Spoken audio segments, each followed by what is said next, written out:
ওকে জি ভাই, এখানে আবার সাবমার্সিবল একটা তুমি লাইন দিয়ে রাখছো দুইটা, এটা আবার কি কারণে মুকিল? আমাদের এখানে বিল্ডিং আছে ভাই, বসো একটু।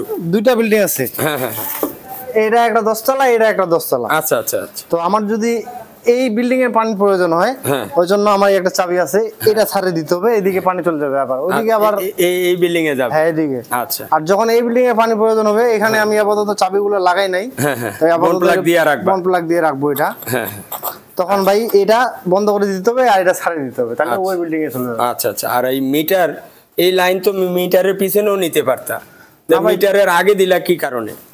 আগে দিলাম কারণ মিটারটাকে তো শো করতে হবে, হ্যাঁ? আমাদের মিটারটাকে তো শো করতে হবে। আচ্ছা আচ্ছা, এখন মিটারটা আমি যদি এদিকে দেই, হ্যাঁ। তাহলে এই দিক যখন পানিটা যাবে তখন এটা শো হবে না, হ্যাঁ। মিটারে শো হবে না। হ্যাঁ, মানে এই পয়েন্টগুলো মিটারের পিছনে যদি রাখা হয়, জি ভাই, তাইলে মিটার আর শো করবে শো না। করবে না। আর এখন যেটা আছে এটা হচ্ছে বৈধ।